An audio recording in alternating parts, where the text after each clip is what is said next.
I never imagined I would face HEARTBREAK in a brutal medieval winter. Most didn't survive it. The day the winds howled like lost souls, and fingers of frost clawed at my skin, I knew despair had taken its grip on me. I can still feel the chill gnawing through my frayed cloak.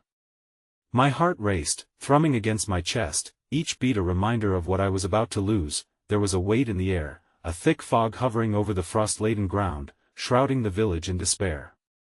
I stood in the middle of a gathering, my breath misting into the cold, a silence threatening to devour us. Elena, my best friend since childhood. She was nearby, her eyes wide and glassy, frightened and full of question marks. We grew up playing in the fields, but today, the laughter seemed so distant, so foreign. I could barely read her face, twisted with concern. It matched mine.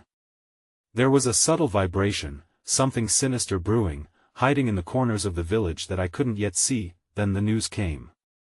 A whisper turned into shouts. The Lord had sent out his men to collect the winter taxes, harsh and unbearable. Families breaking under the weight of gold coins meant to fill bellies. How could we? We were already starving. The tension was palpable, sweaty palms and nervous glances exchanged among us. Children huddled close to their mothers, their small bodies trembling, innocent faces shadowed with worry. I could feel my own hands shaking as the reality sunk in. "We can't let them take everything," I heard someone mutter, the words dripping with a desperate courage that spread through the crowd like fire. My heart raced faster. I felt it, a flicker of hope intertwined with dread, but when I turned back to Elena, I saw something else, fear wrapped around her like a coiled serpent. "What if they come for us?" she whispered, her voice trembling. A lump formed in my throat. I wanted to reassure her. To tell her there was still a chance. But I didn't know. Suddenly, a loud bang echoed through the icy silence. The ground shook. The air thickened with panic. A figure emerged clad in dark furs, face obscured by shadow. Murmurs surged through the gathering, like waves crashing against the shore. My breath hitched. Who were they? What did they want? Through the crackling atmosphere, I saw them raise a hand, a piece of parchment flapping in the freezing wind. As I strained to hear the words, dread unfurled within me. Something was wrong, terribly wrong. Enough. The figure's voice boomed, rich and cold as the frost. I felt a sting at my heart, a jolt of fear igniting my very core. Was this the end? Would the winter take everything? Or could we fight back? My mind heaved with questions as I stood frozen, hands trembling, heart pounding in my ears. I desperately searched Elena's eyes, seeking answers among the unknown. Then, just as quickly as it began, silence fell. A cloak of dread enveloped us once more. The only sound was the scratch of ice beneath our feet and our collective breaths, hitting hard against the stillness. What were we going to do next? Hey, before we continue with this amazing story, I need to give you an important heads up. Many subscribers have reported that YouTube unsubscribed them without warning. Take a quick second to check the red button below to make sure you're still subscribed to the channel. I'd hate for you to miss any of the exclusive content coming soon. And while you're there, smash that like button, it really helps me out with the algorithm. Oh, and tell me in the comments, which city are you watching from? I love getting to know every amazing person who's part of this community. Your participation makes all the difference. Let's connect. The sun struggled to pierce the gray clouds, casting an anemic light over the village as hope waned like the last flicker of a dying flame. I could still hear the figure's chilling declaration, echoing through my mind like a harbinger of doom. The parchment they held bore news we weren't ready to face. The villagers exchanged wary glances, the air dense with uncertainty. It clung to us like the frost that settled on the doorways of our homes. The figure's mouth moved, but the words were swallowed by the wind, overrun by the beating of my heart and the pounding of feet against the frozen ground as the crowd began to disperse, one by one. "Where are you going?" I asked, my voice breaking. The remnants of the hope that had ignited moments earlier lingered, but I sensed it flickering dangerously close to extinguishment. Elena stayed close, her eyebrow knitting in confusion as I desperately scanned our neighbors' faces, but they turned away, pursing lips that could no longer whisper of brotherhood, of unity. The chill of betrayal seeped deeper into my bones. "Stay," I pleaded with a farmer, a man I had seen tire himself into the earth for years. "We need to talk. If we do nothing." "Do nothing?" he hissed, the anger erupting like the cracking of ice beneath a heavy step. "What can we do? Send our children into the hands of the Lord's men? You think they'll listen to us?" His words struck me, and I bit my lip to prevent the swell of despair from pouring out. I turned back to Elena, knowing that alone, we wouldn't be enough. "We can't stand by. We need to protect ourselves," she interrupted, her eyes glistening with unshed tears. "If we draw attention, we'll be next." I felt the wind pick up, carrying a biting chill with it, and a realization settled. While some seemed ready to fight, others were paralyzed by the shadows of fear now circling us. That night, as I stepped into my home, I felt the impending isolation wrap around me. The hearth was cold, a cruel reminder of the warmth that is lost in uncertainty. The simple croft appeared heavy, bearing down on me in ways I had never known. I moved towards the window, hoping to catch a glimpse of the stars that had been so comforting in better seasons, but the clouds loomed even heavier above, suffocating the sky. Yet beneath the weight of it all, small rays of silver crept through the cracks in my resolve. I thought of the moments I had shared with Elena, the laughter that had once lifted us like a summer breeze. The candlelight kitchens filled with stories, where dreams had leaped and danced like flames. That I needed to feel that again. The following day, as the sun barely crested the horizon, I made a decision. I would gather what remained of my courage, find the most resilient hearts among us, and seek allies against the oppressive darkness threatening to swallow our village whole. I drifted through the village, feeling the cold crispness hang thick like unspoken words, but there was one place I needed to visit first: the tavern. There, voices bustled beneath the creaking beams, wavering between mirth and murmurs of worry. I pushed the door open, a rush of warmth colliding with the cold air behind me, and the familiar scent of ale and baked bread brought fragments of comfort to my beleaguered spirit. But the conversations halted as I stepped in, eyes turning to me like arrows. Desperation clawed at my throat. "We must unite," I called out, projecting my voice over the tension that hung thickly between the wooden tables, voices uncertain like rustling leaves. A few familiar faces nodded, but most averted their gazes. They were afraid, rightly so, but I needed them to listen. "If we don't stand against the Lord's men, if we want to protect our families, we have to fight together. No good will come of it," one elderly woman said, her voice haunting with experience.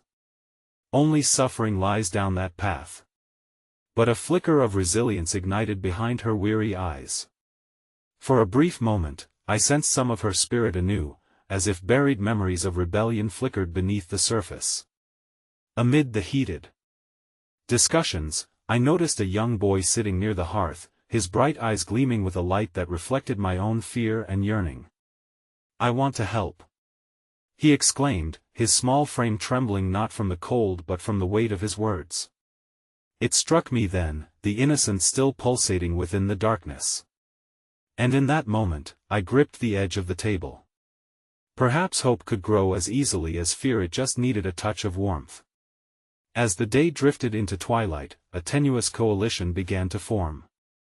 Ideas sprung forth, hands rose in unison, and although the shadows crept, we dared to step into the light, taking our first steps toward defiance. But just as I gathered glimmers of confidence, a figure slipped through the door, one draped in dark furs, unmistakably familiar. The air shifted, and dread trickled down my spine, as our eyes locked in recognition, their face obscured by shadows, yet clear in intent. Realization washed over me with cold fear. Now it was not just the Lord's men we had to face. A betrayal loomed closer. Someone within our own ranks had decided it was time to silence us. Would we ever find sanctuary in the chaos threatening to consume us, or would we suffocate in the very heart of those we thought we could trust? The tavern had turned into a stage, shadows wrapping around us like a funeral shroud. The atmosphere thickened with suspicion, palpable as the rising smoke from the central hearth. My heart thudded against my ribs, each beat a desperate plea for clarity as the figure emerged fully into the flickering light. "Is it true, then?" The voice, smooth with false familiarity, cut through the gathering whispers like a knife.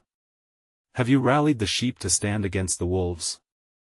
It was Anton, my childhood friend, his features obscured by the dimness but unmistakably familiar. I had known him since he was a scrawny boy, plucking apples from my father's orchard, his laughter echoing in the sun-kissed meadows while we chased summer storms. But the warmth we once shared felt like a ghost, long buried beneath the need for survival. "What are you doing here?" I managed to ask, defiance struggling against the confusion swirling in my mind. I could feel Elena's presence at my side, her fingers clenched tight around the edge of the table, ready for any sign of disturbance. "Come to offer a warning," he replied with a smirk that cracked like thin ice. "You think you can turn this village against our lord? He has eyes everywhere. You'll lead these fools to their doom." "Fools? They are our neighbors, Anton. Our families." I shot back, a surge of anger igniting within me. "If we don't fight back, we're giving him permission to march all over us." "March?" He leaned forward, eyes glimmering like shards of glass. "You don't know the half of it. The Lord isn't just a man to be defied. He'll crush this place before you can rally a dozen ill-equipped peasants." Words sputtered from the crowd, a mix of fear and disbelief. The few who had begun to stand behind me began to falter. I sensed their resolve waver as unsure glances exchanged among them, as if Anton's words shifted the ground beneath our feet. "Or maybe," he continued, his voice dropping to a conspiratorial whisper that ensnared even the most obstinate ears, "you're the pawn in some grand scheme. Do you know what happens to pawns like you, Jackson?" "No." I shouted, my voice brittle as I raked my hand through my hair in frustration. "You were my friend. How could you betray us like this?" But what resonated deeper in my heart was the crushing weight of uncertainty. Had I misjudged everything? "You think of friendship as something sacred," he scoffed, shaking his head. "But in this world, loyalty is only as good as the food you eat. If the Lord demands sacrifices, would you really expect me to shoulder the blame with you?" Elena stepped closer to me, an anchor against the rising tide of despair. "You may have been his friend once, but we're all much more than pawns. We're families, we're people." For a moment, quite possibly the first in this exchange, something flickered in Anton's eyes, a vulnerability that sent a ripple of hope through me. But as quickly as it appeared, it vanished into the obscurity rebuilding within him. "No one here will stay loyal when their lives are at stake," Anton said flatly, glancing around at the eyes piercing his back like daggers. "You can feel their fear, can't you?" The truth behind his words echoed in the hollowness of my chest.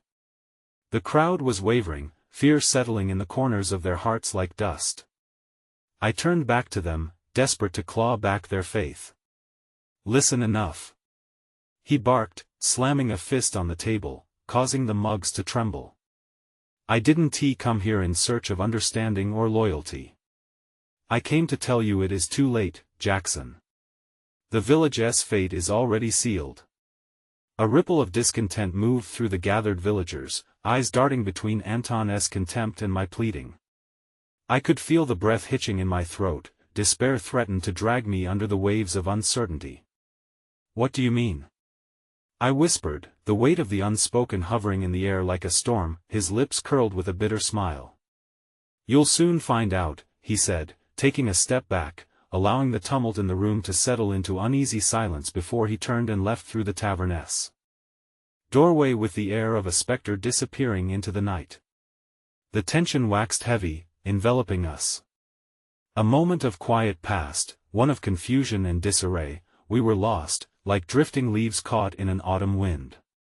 I grasped for something to pull us back, something to ignite that flicker of camaraderie once more, but everyone's eyes were drawn to the closing door, fear pulling them away from hope. Then, a voice broke through the silence, the young boy who had leaned into our discussion earlier.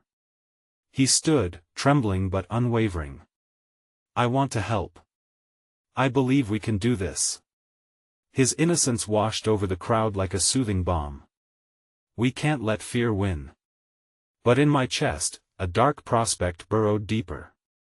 Anton's warning slithered like serpents in my mind, coiling around every ounce of hope I had managed to scrape together. Unsure of the impending darkness ahead, I wondered, was there truth behind his words? Would our unsung courage be silenced before it could echo across the land? And as the shadows lengthened with the gathering dusk, I believed the shadows would soon cross our threshold, ready to snuff out the flickering flames we had dared to rekindle.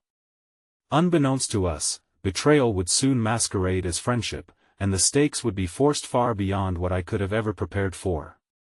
Darkness lingered, and I found myself caught between defiance and resignation, with hope slipping like sand through my fingers. The wind howled through the cracks in the tavern's wooden walls, whipping around us like the despair that lingered in the staleness of the air. I felt Elena brush against my side, her warmth juxtaposed against the chill that seeped through my bones, a reminder that I was not standing alone in this fight. But with Anton's haunting words echoing in my mind, the weight of inevitability pressed down upon me like a heavy cloak. The village held its breath, suspended in a state of uncertainty. The boy who had dared to speak a mere spark struggled to find his courage amidst a sea of apprehension.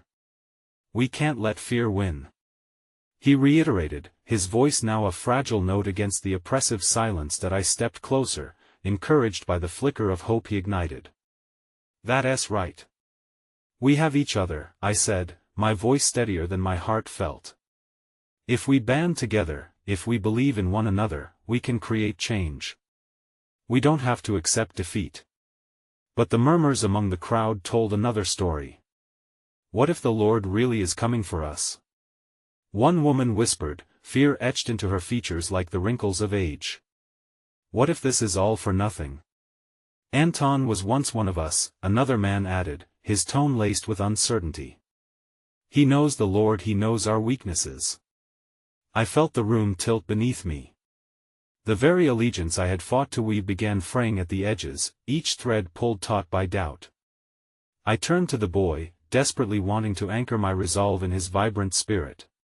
"You are brave for standing up. We need that, not just from you, but from everyone here." Yet what felt like a promising flicker faded under the weight of grim realities. The rawness of vulnerability unfolded before me like a winter's frost, stark and unforgiving. "Elena," I whispered, turning toward her. "What do we do if we cannot change their minds?"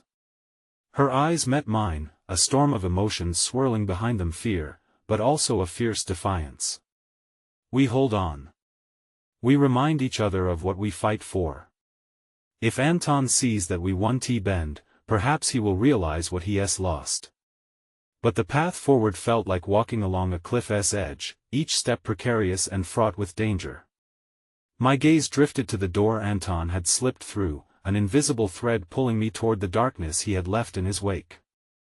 Just then, a frantic pounding echoed off the tavern door, drawing the attention of everyone present. Instinctively, we all stiffened and quieted, holding our collective breath as the door swung open. A figure stormed in, clutching a rumpled letter close to his breast. "Jackson." It was Marcus, the town messenger, his face a mask of red with exertion. "You need to see this."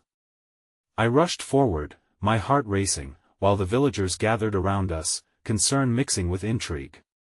Marcus fumbled with the letter, his hands shaking. "It's from the Lord's guard. They're starting a roundup. Anyone they suspect of dissent will be captured and taken to the manor. Jackson, they know what you're planning." The word struck like a cold blade, silencing the room as the implications took root in our minds. "Dissent?" I echoed, my voice barely above a whisper. "How could they possibly know?" "I don't know," he strained, wringing his hands together. "But they're sending out patrols tonight. They'll be searching for anyone whose name has been linked to this rebellion." Panic erupted, radiating outward like rolling thunder. The whispers of fear that had lingered before took shape, feeding off the certainty of danger. People began to shuffle, glancing nervously at the door, the looming threat creeping closer with each beat of my heart. Elena. I turned toward her, grasping her shoulders, my panic mixing with determination. We must prepare. We can't let them take anyone. Her eyes widened, and though I saw fear reflected in their depths, I also glimpsed resolve. If we're to stand, we must act now, Jackson. Gather what we can, warn everyone to hide. With urgency, I rallied the villagers, my directives slicing through the chaos like a beacon. We scurried like mice, driven by an unrelenting sense of survival, a desperate need to protect what little we had left. We warned those who lived on the outskirts of the village and searched for the families that dwelled in isolation from the main square. But just as the veil of night blanketed the village, casting shadows as deep as our fears, I turned down one last alley, breathless and trembling, when I heard the unmistakable sound of footsteps behind me. A hooded figure emerged from the darkness, striking quick terror into my heart. "You're too late, Jackson," Anton's voice sliced through the night air, cold and remorseless. "You think you can run from this? You're a fool." A different kind of dread clawed within me. The wall I had tried so hard to build crumbled under the oppressive weight of his knowing gaze. "What do you want?" I rasped, leaning against the damp stone wall, the realization dawning that his betrayal had only just begun. "They've already begun to take what's yours," he murmured, laughter tainted with malice. "You've led them straight to their doom." My heart seized in my chest. Had I unwittingly doled out their deaths like offerings at a shrine? With the shadows creeping ever closer, the warmth of camaraderie I had fought to kindle seemed to dissipate like mist in the midday sun, leaving me once again engulfed by darkness, and as Anton turned to leave, I glimpsed a flicker of something in his hand, a parchment, emblazoned with the Lord's seal. A dark revelation settled over me. I had underestimated the depth of my friend's betrayal. I had no way of knowing how deeply the roots of deceit had taken hold or where the lines would blur between enemy and friend. My world, once full of steadfast belief, now teetered on an unseen precipice, and the fear of heartbreak grew palpable, urging me forward into an uncertain fate. As I braced for whatever awaited me on the other side, I swallowed hard, knowing that the real battle had only just begun. The darkness wrapped around me as I took hesitant steps back toward the tavern, the echo of Anton's voice still chilling to the bone. My mind raced, battling the storm of confusion and betrayal. How could he do this to us? To me? Each footfall was tethered with dread, as if every inch carried the weight of the village's lives. Inside the tavern, chaos had transformed into a fraying semblance of organization. Lanterns flickered nervously, shadows dancing across the walls like ghosts of our past hopes. I could see Elena, her hands moving quickly to pack necessary supplies, her face set in grim determination. The sight stirred something in me, perhaps the last embers of resolve. "Jackson," she called, sensing my presence. "We need to gather everyone in the back. If they come, it will be better to have the children hidden." Her voice resonated with urgency, but beneath it lay a fragile thread of fear. "I saw Anton," I confessed, my throat tight. "He knows our plans. He has the Lord's seal. He has been feeding them information." The words hung heavily between us, a dark cloud hovering, threatening to engulf all we had worked for. Elena's expression shifted, confusion mingling with determination. "We will find a way," she insisted, but I saw her uncertainty as well. The flame flickering within her began to quaver, a fragile light in the face of peril. "We mustn't give up hope." Swallowing down the dread that threatened to spill over, I nodded. "Let us make sure everyone is hidden. We need a plan to take back control before they arrive." The edge of my voice was laced with urgency, though inside, uncertainty churned like a brewing storm. As the last villagers were gathered in the dank, dim space at the back, the air thickened with unspoken fears and the weight of what was to come. Parents clutched their children close, faces pale under the dim glow of lantern light.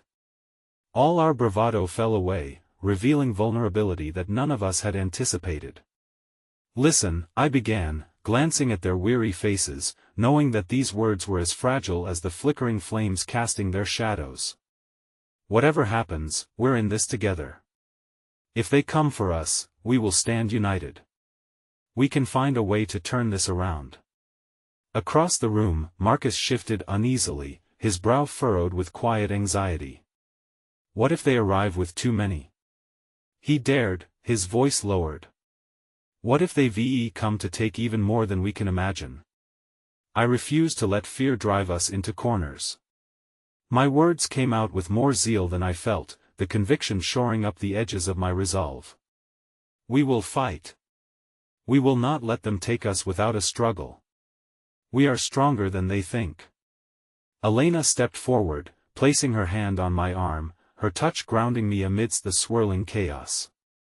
"But we must be smart. If they sent patrols, we need to create diversions. We need to be ready to scatter if we have to." With the heartbeat of urgency quickening under our skin, we began brainstorming ideas, voices dancing fervently through the air like fireflies in the night. The rhythm of determination began to pulse through our gathering, knitting us closer together, even as the specter of threat loomed nearer, yet, as flickers of hope grew in the darkness, I sensed an undercurrent of dread lingering at the edges, an awareness that something larger was unfurling in shadows. The thought of Anton's betrayal lingered like a bitter taste, gnawing away at my hope. Suddenly, the tavern door shook violently, the hinges protesting under the weight of a new presence. My heart sank, the weight of dread heavy on my chest as we all fell silent, eyes expanding in horror. "Jackson!" Elena hissed, her hand shooting out to grasp mine, fear coursing through her veins. The door swung open to reveal a figure backlit against the chilly moonlight, an armored guard, flanked by two others, their expressions carved from stone. "Citizens of Elmwood." The guard's voice boomed, a chilling resonance that echoed ominously in the room. "By order of the Lord, you are to surrender." A hushed breath rippled through the genteel gloom. I felt Elena's grip tighten, a silent plea wrapped in her touch. "We have no desire to hurt you," he shouted, though the menace laced his words. "But should you resist, we will use every means at our disposal." The very fabric of our united front trembled. I glanced around the room, seeing the fear coiling like a serpent in each pair of eyes.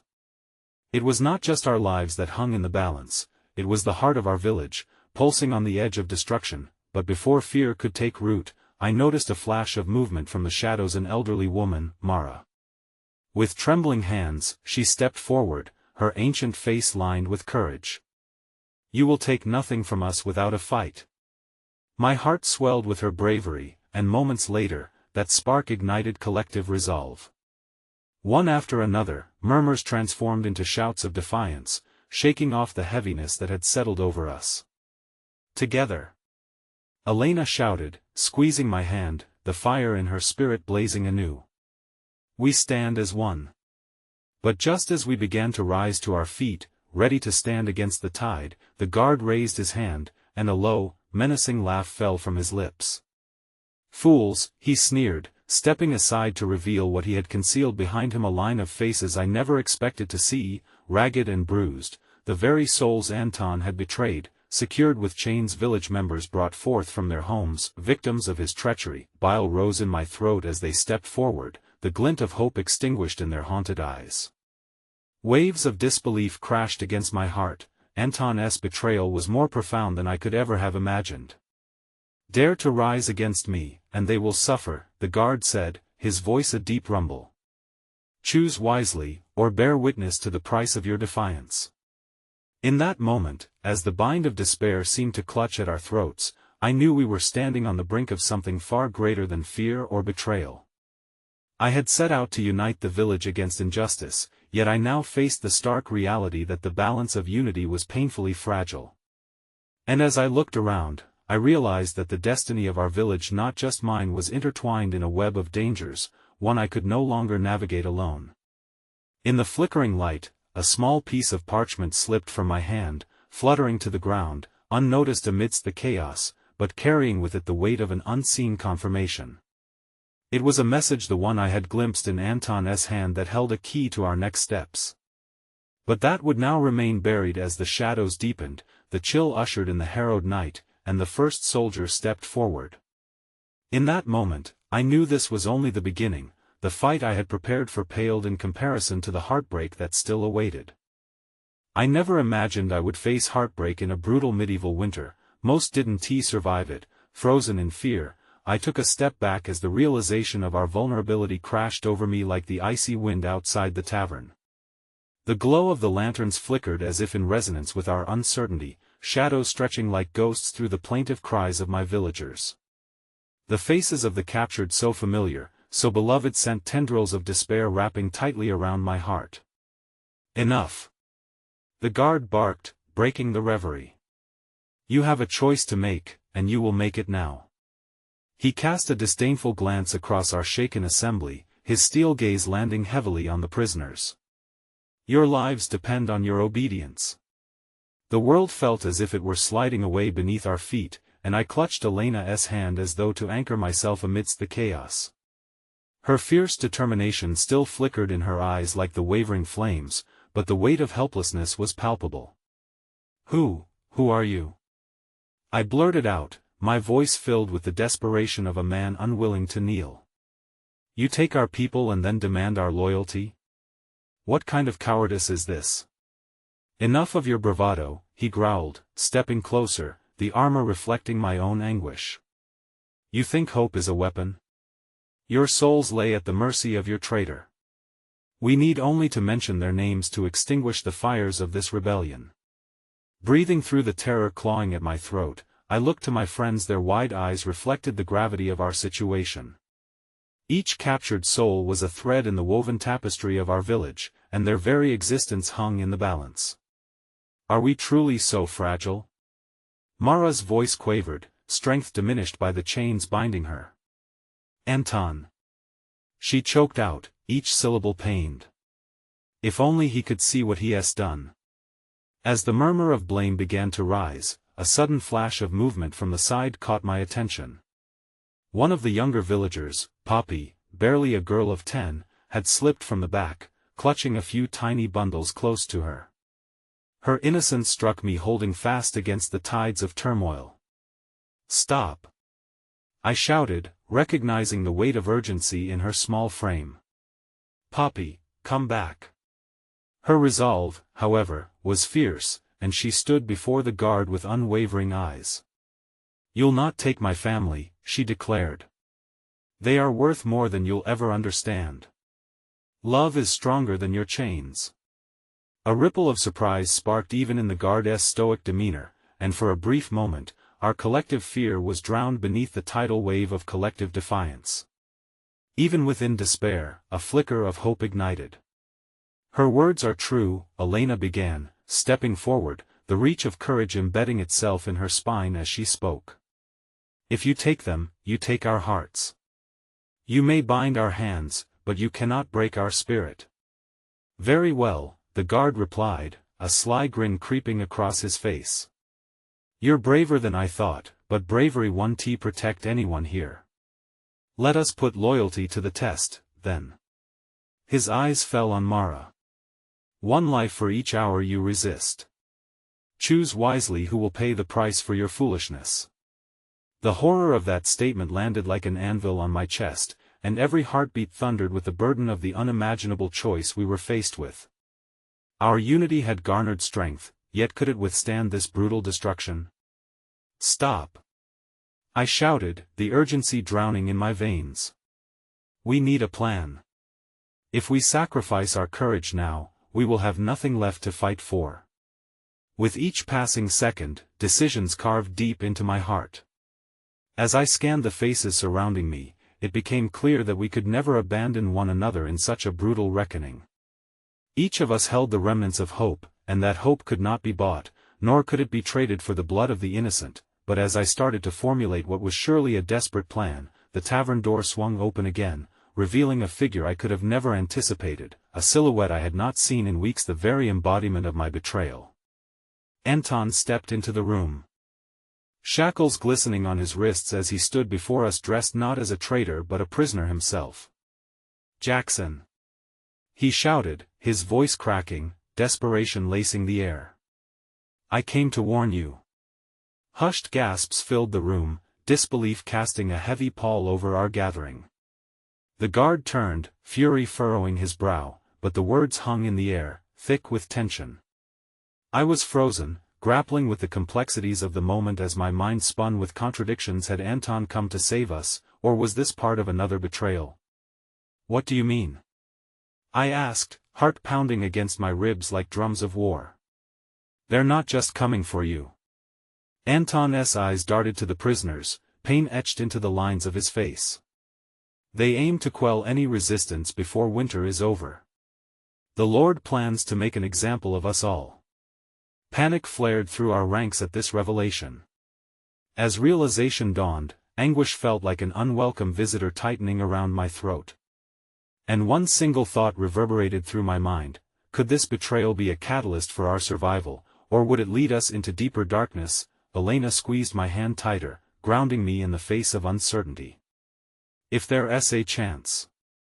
But with that glint of reluctant hope, another gust of chilling wind swept through the door, extinguishing our feeble light as the guard's laughter echoed ominously. "They will be here soon.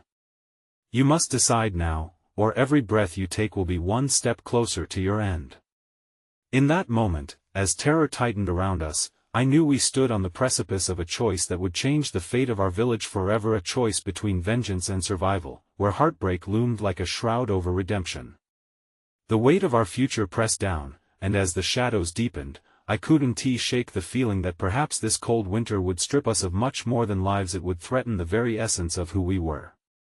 And just as I turned toward Anton for answers, the flames in the lantern flickered one last time before plunging us into a darkness thicker than night, offering no simple way back from the agony that awaited. The air hung heavy, thick with uncertainty as I absorbed Anton's revelation. We were prisoners on the brink, yet the gravity of his words seemed to tether us in a purgatorial space where hope was a flickering flame in a raging storm. My heart raced, caught between the fractured threads of trust and disbelief. "Anton," I whispered, desperate to navigate the contradictions unraveling in my mind. "What do you expect us to do with this warning? You're the one who turned your back on us. Why should we trust you now?" "Because we don't have a choice," he pleaded, the desperation cutting through the air like a sharpened blade. "I know I've made mistakes, but their plans are bigger than any one of us. If we don't unite," his unfinished thought hung in the air, heavy with implications. The implications trembled on the edge of becoming a tidal wave of despair, swallowing the space between us without mercy. "Enough!" the guard barked, his voice like icy water striking a fire. "This tale is tiresome, and your resistance wears thin. Choose now. Do you wish to trade lives for bravery, or shall I take what I desire by force?" I looked once more at Poppy, still standing defiantly before the guard, her arms wrapped around those tiny bundles. Her resolve embodied innocence, yet I could see the tremors of fear beneath her brave facade. My friends, my village, they were all vulnerable, their hearts beating like drums resonating with inevitability. "Time is running out," the guard sneered, holding a dagger casually at his side, a dark promise of violence hovering in the air. "Anton, please," I implored, my voice barely a whisper. "If you're truly on our side, we need a plan. We can't let fear dictate our choices." Elena stepped forward, unwavering, drawing strength from the flicker of light in her eyes. "What if we use their own fear against them? Gather every ounce of courage we have left, fight for our people and hope for the best." "Hope?" The guard's laughter, cold and cutting, sent chills down my spine. "You think your little sparks of rebellion hold a candle to the storm coming your way? You're only delaying the inevitable." But even amidst his taunts, the light within me flickered uncertainly. Was it hope, or mere desperation? As I cast a glance around the tavern, my gaze fell upon Mara, who still stood chained, her spirit remarkably unbroken. She met my eyes, and just for a moment, we both understood. It was not just about survival, it was about preserving who we were. Jackson. Her voice trembled as she breathed my name. Never let them take away your hope. It's the last weapon left against the storms.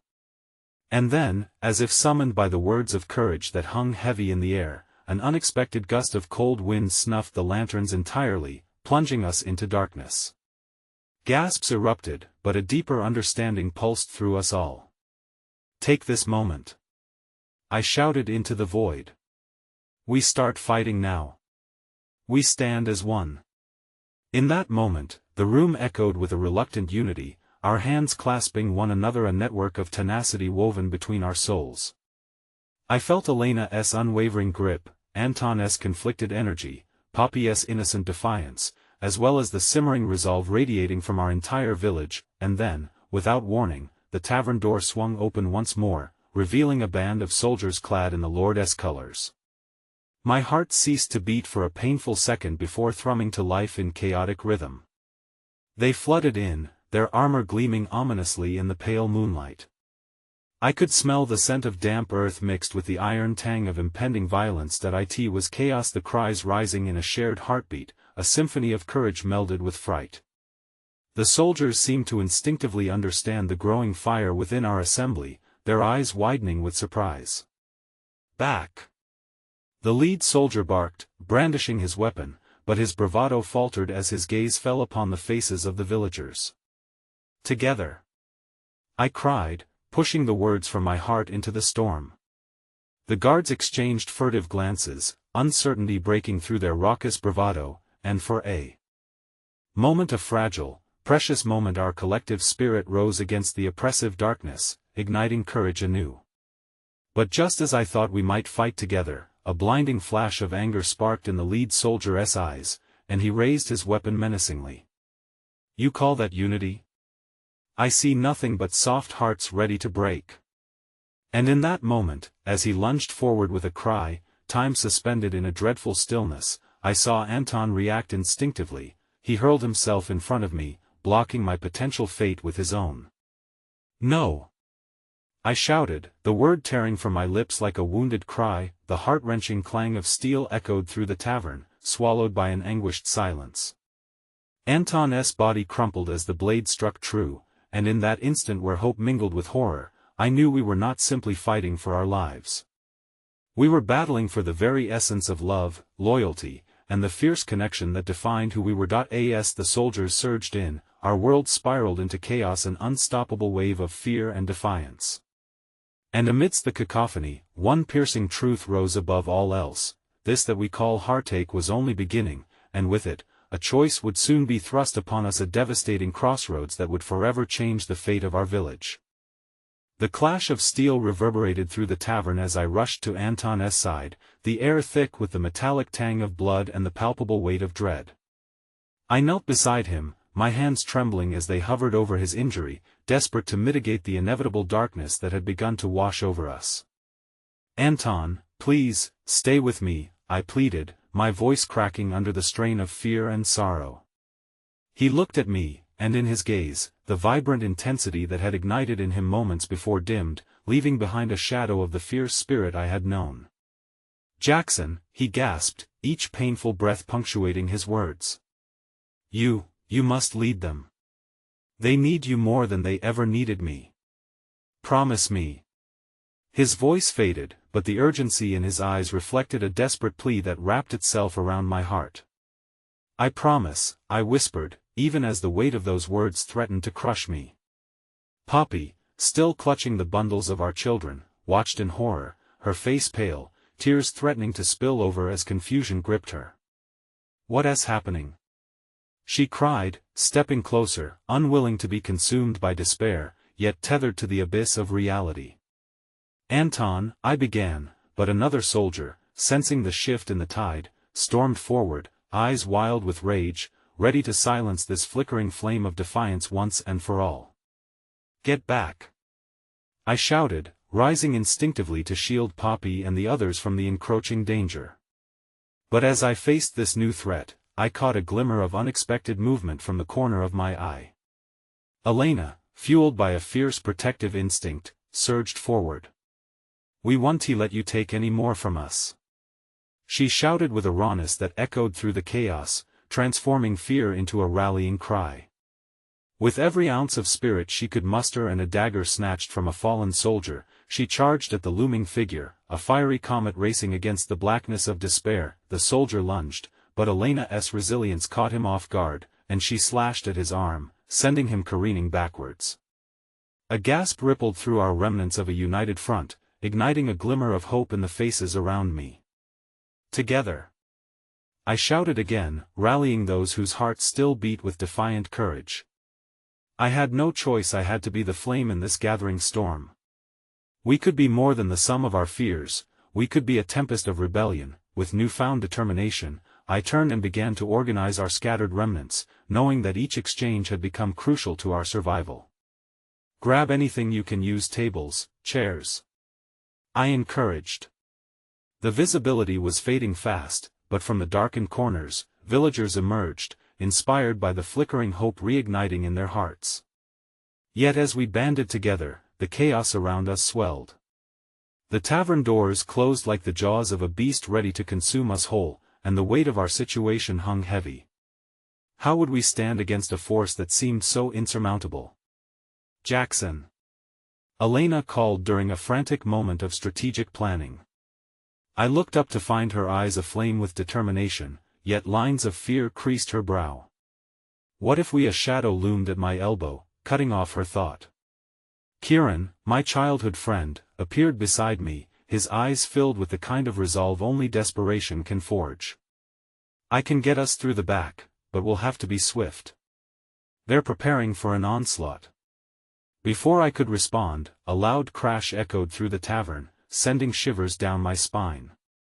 The outer doors shuddered violently, the soldiers forcing their way in.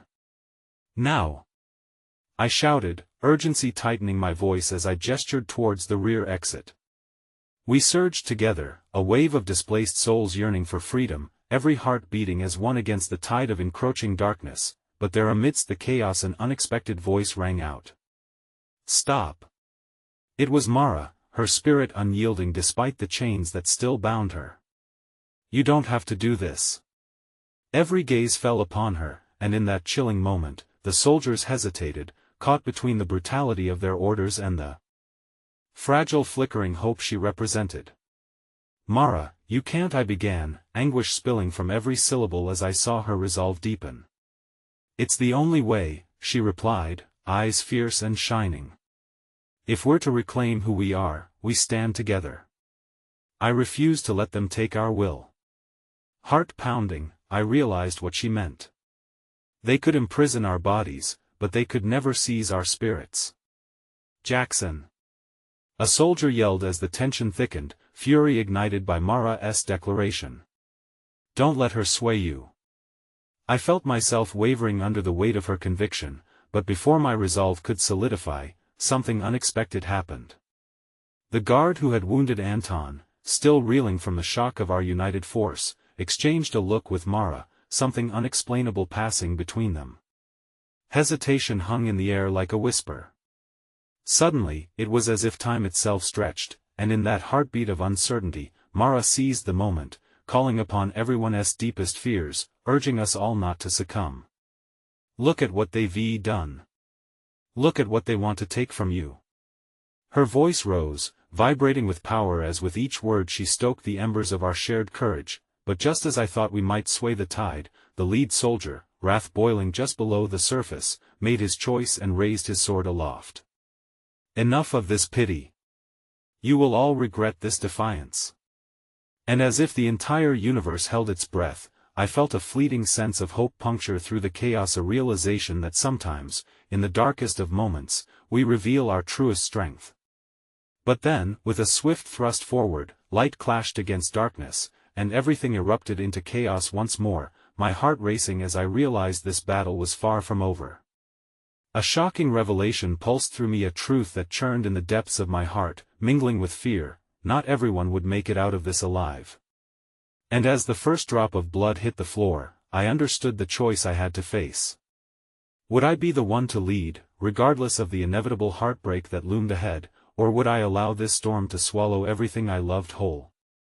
The tavern reverberated with chaos, each clash of steel representative of the stakes we had come to face.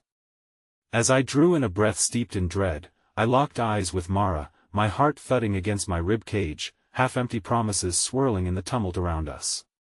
The soldier before me was draped in shadows, his vision clouded by rage, while our resolve flickered like a flame desperate for air. Instinctively, I reached for my dagger, its familiar weight grounding me against the tempest of fear swirling within. I could feel the pulse of those around me, Poppy's grip on our children tightening, Kieran readying himself to shackles me with persistent loyalty while Elena crouched low, poised to spring into action. Hope mingled with anxiety, in each heartbeat, the line between survival and despair blurred. "Jackson!" Elena cried again, her voice straining to break through the chaos as she pulled at my arm. "We need to move now." "Right. We stay united. We escape through the back." I called out, each word emerging from a place fueled by urgency. Together, the group of us, the remnants of a camaraderie forged over years of laughter and struggle, slowly knotted our fate. With every hurried footstep, I sensed our collective hesitation. The heart of battle resonated with fear's harsh chill, causing once tightly knit bonds to fray around the edges, but as we surged towards the rear exit, Mara stood firm, pushing against the current of fear, disobeying the pleading looks shot her way. "We cannot abandon those who have fought for us. There are others." Her voice rang out with conviction, resonating like a battle hymn for the downtrodden, but the lead soldier roared in fury, the steel of his weapon glinting ominously in the dim light. "You dare to defy your captors? You'll all die for this insubordination." He charged forward, rage propelling him as he thrust his blade dangerously towards Mara. In that instant, life fractured into slow motion. I could see the glimmer of steel aiming directly at her, hate etched across the soldier's face. Without hesitation, I lunged forward, pushing Mara aside just as the blade descended.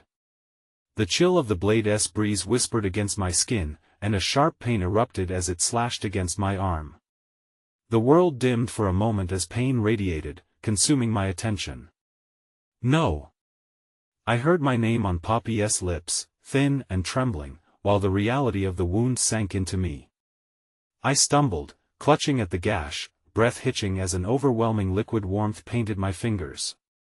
The scarlet cloud soaked into my shirt, reminding me of Anton and the way loss clung to everything. With a surge of adrenaline, I stood straighter, forcing myself to face the shadows that lurked. "Fight!" I urged, though my own voice wavered.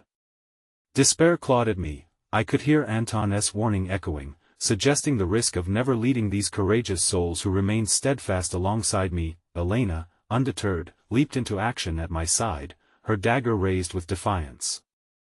"We must push back," she cried, springing forth with courage that began to seize control of the moment. Around us, the villagers, bolstered by the echoes of Mara's call, rallied together, but then, amidst the struggle, I caught sight of Kieran stepping backward, gazing astonished not at the conflict but at the doorway behind Mara where prominent figures from the soldiers began to gather. "Jackson," he hissed, panic threading through his words. "They're bringing reinforcements. We have to go now." Every instinct screamed for action, but as the soldier roared and lunged again, I glimpsed an ally from our past, a flicker of unexpected kindness in the form of Isles, a woman known for her ability to disappear into shadows. Her wild hair flowed behind her as she barreled into the fray, armed with the long-forgotten spirit of unity that had once been sought in our community. "Together!" Isles shouted, her very presence igniting familiarity amidst the chaos. "We defend one another, just as we always have." Her cry resonated deep inside each heart, and the tide shifted.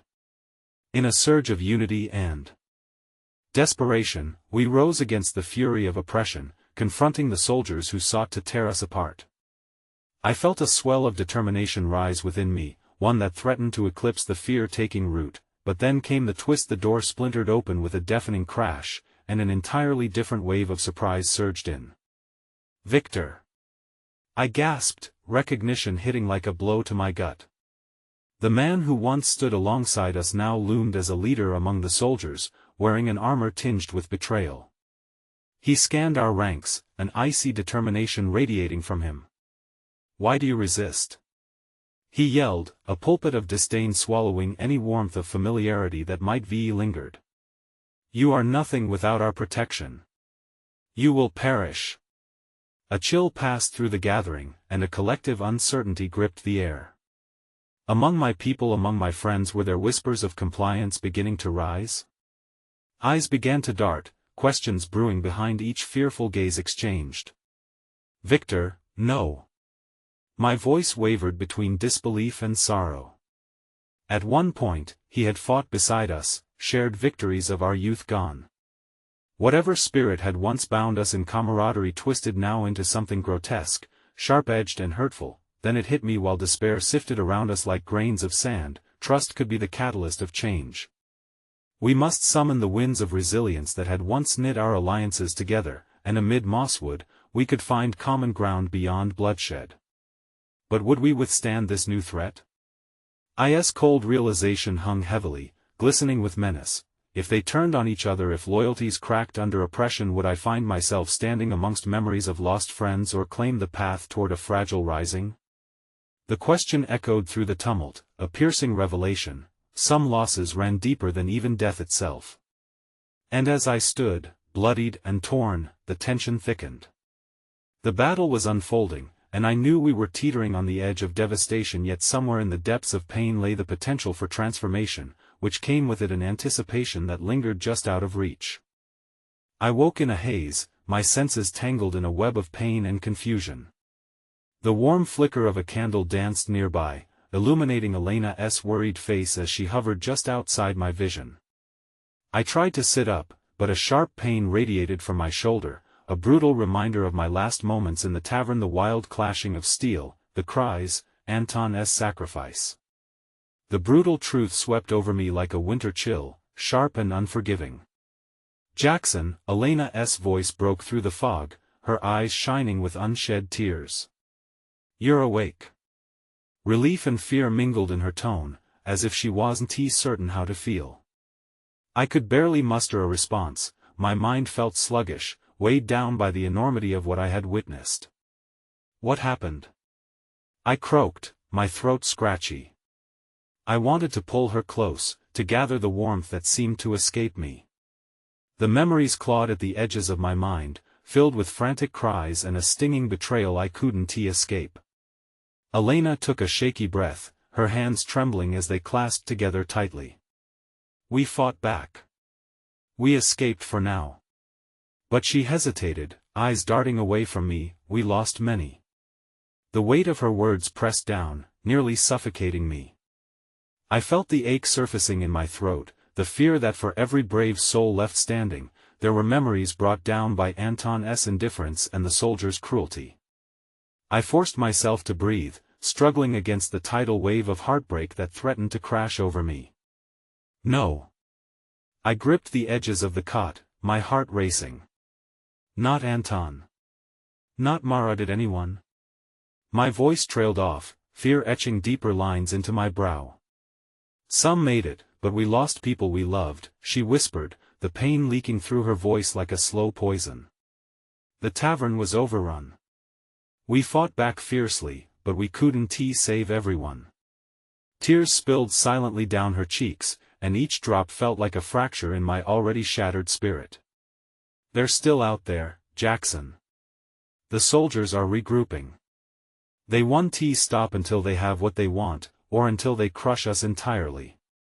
The despair felt like a vice, tightening around me with every pulse of my heart. "We have to gather our strength. We can't let their cruelty define us. We have to stop." Elena interjected, her voice rising with panic as she leaned forward, her hands gripping my arms. "Jackson, listen to me please." She met my gaze, her eyes searching for something beneath the darkened despair. "They're coming. And that's why we need to make a choice." Choice? The word felt foreign, a bridge to something I didn't want to understand. Do we stand and fight again? Or do we find a way to slip into the shadows unseen, unheard, until this storm passes? Her voice cracked with uncertainty, and for a moment, we held each other's gaze, a deep understanding hanging in the air. What kind of choice is that? My voice came out harsher than I intended. In my heart, I still felt driven to rally our people, but with the cost of betrayal and loss echoing in my mind, uncertainty rooted heavily in my chest. Running isn't survival, it's abandoning our home. But we've lost so much already. She shouted, tears glistening in her eyes. We can't lose you too. We can't lose anyone. If we fight now, we might all die. But if we regroup, if we stay hidden, perhaps we can rise again when the time is right. Think of the children. Her plea caught in my heart with a fierce grip, like a plea for reason among the storm. I thought of Poppy, of the laughter shared, and of dreams birthed in the twilight of simple joys. But dreams wouldn't feed those scars, the fear weighed heavy on my soul. I can't just abandon them, I whispered, my heartbeat echoing the sense of futility and despair. Then what will you do? Elena challenged, her voice firmer now. How can you promise to protect them if you risk it all? Will your bravery become their downfall? You cannot lead them into darkness or to their end. There was a shift in the air, a palpable mix of hope and tension woven with our desperation. I could sense the fury in my veins demanding action, yet grappling it with the ache of loss turned me into a pendulum swinging between passion and caution. It dawned on me then, perhaps this was about more than survival, perhaps it was about preparing for the inevitable fight. Not all battles are fought with swords and blood, some required waiting and watching, planning and protecting.